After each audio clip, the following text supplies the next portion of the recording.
Chapitre 14. La fête de la Pâque et des pains sans levain allait avoir lieu 2 jours après.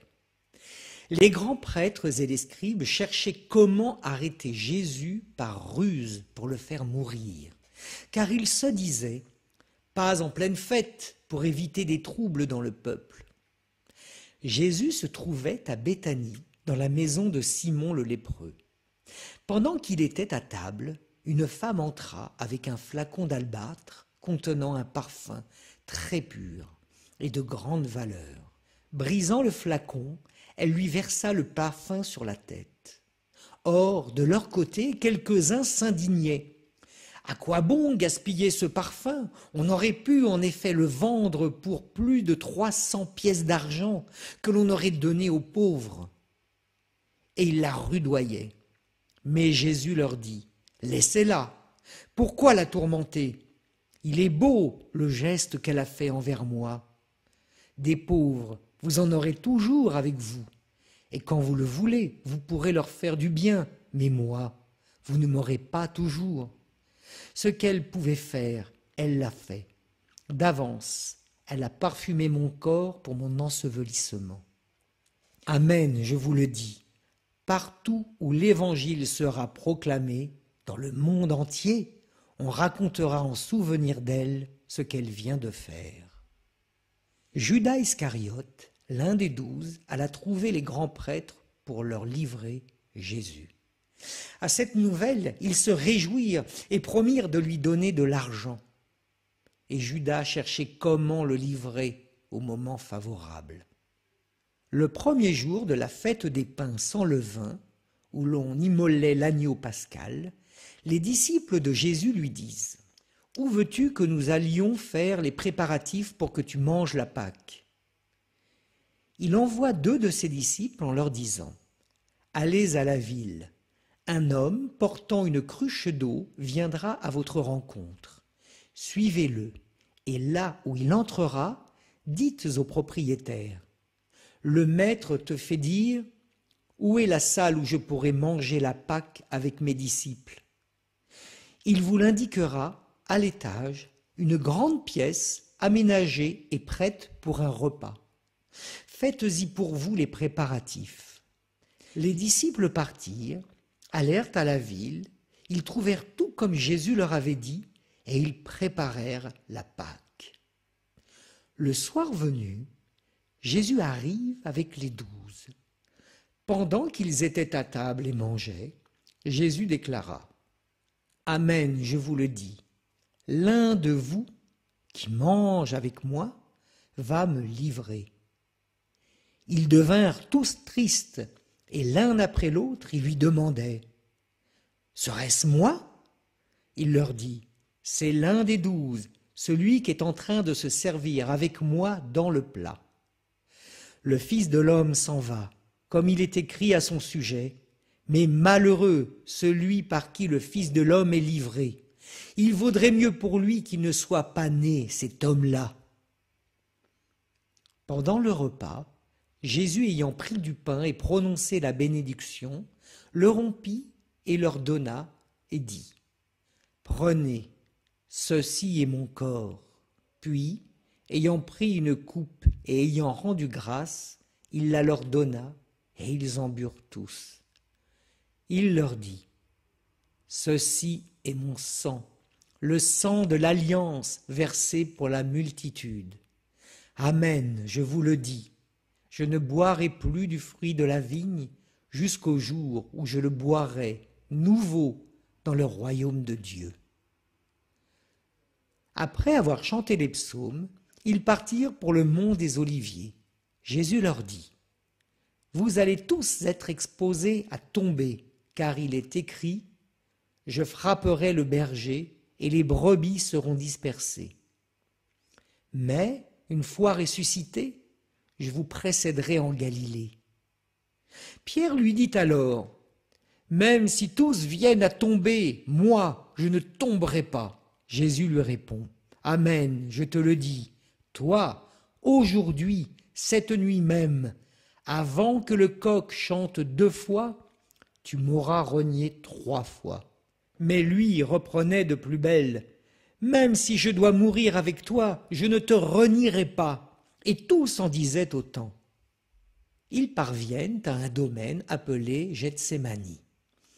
Jésus dit à ses disciples, « Asseyez-vous ici pendant que je vais prier. » Puis il emmène avec lui Pierre, Jacques et Jean et commence à ressentir frayeur et angoisse.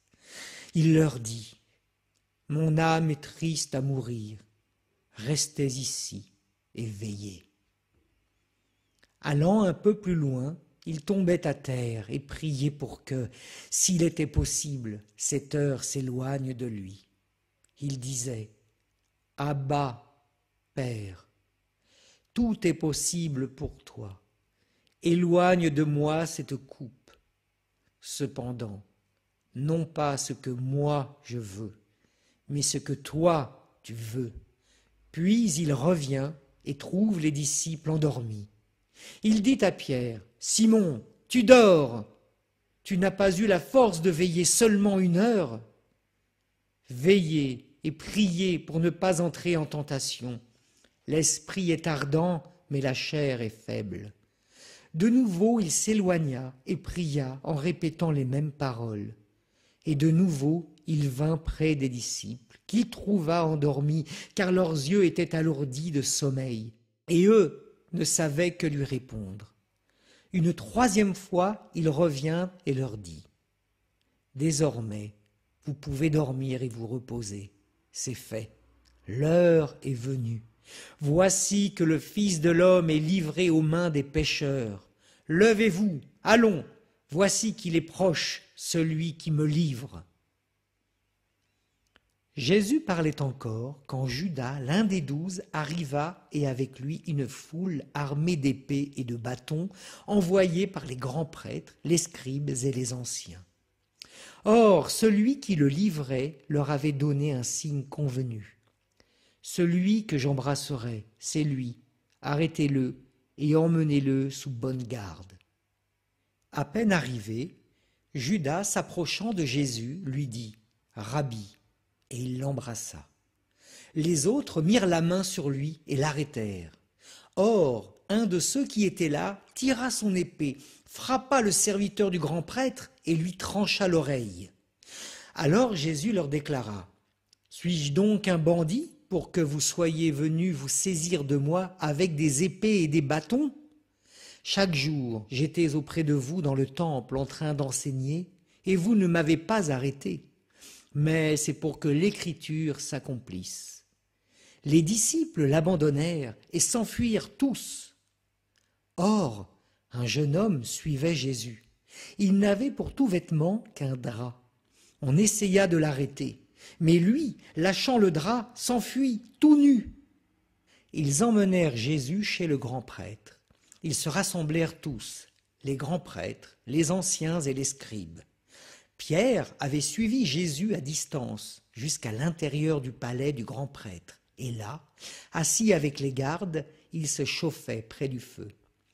Les grands prêtres et tout le conseil suprême cherchaient un témoignage contre Jésus pour le faire mettre à mort, et ils n'en trouvaient pas. De fait, beaucoup portaient de faux témoignages contre Jésus, et ces témoignages ne concordaient pas. Quelques-uns se levèrent pour porter contre lui ce faux témoignage. « Nous l'avons entendu dire, je détruirai ce sanctuaire fait de main d'homme, et en 3 jours j'en rebâtirai un autre qui ne sera pas fait de main d'homme. » Et même sur ce point, leur témoignage n'était pas concordant. Alors, s'étant levé, le grand prêtre devant tous interrogea Jésus. « Tu ne réponds rien ? Que dis-tu des témoignages qu'ils portent contre toi ?» Mais lui gardait le silence et ne répondait rien. Le grand prêtre l'interrogeait de nouveau. « Es-tu le Christ, le Fils du Dieu béni ?» Jésus lui dit, « Je le suis. Et vous verrez le Fils de l'homme siéger à la droite du Tout-Puissant et venir parmi les nuées du ciel. » Alors le grand prêtre déchire ses vêtements et lui dit, « Pourquoi nous faut-il encore des témoins ? Vous avez entendu le blasphème, qu'en pensez-vous » Tous prononcèrent qu'il méritait la mort. Quelques-uns se mirent à cracher sur lui, couvrirent son visage d'un voile et le giflèrent en disant « Fais le prophète !» Et les gardes lui donnèrent des coups. Comme Pierre était en bas, dans la cour, arrivent des jeunes servantes du grand prêtre. Elles voient Pierre qui se chauffe, le dévisage et lui dit « Toi aussi tu étais avec Jésus de Nazareth !» Pierre le nia. « Je ne sais pas, je ne comprends pas de quoi tu parles. » Puis il sortit dans le vestibule, au dehors. Alors un coq chanta. La servante, ayant vu Pierre, se mit de nouveau à dire à ceux qui se trouvaient là « Celui-ci est l'un d'entre eux !» De nouveau Pierre le niait.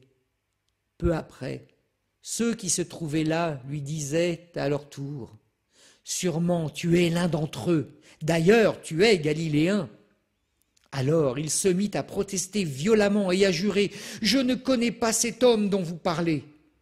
Et aussitôt, pour la seconde fois, un coq chanta. Alors Pierre se rappela cette parole que Jésus lui avait dite « Avant que le coq chante 2 fois, tu m'auras renié 3 fois. » Et il fondit en larmes.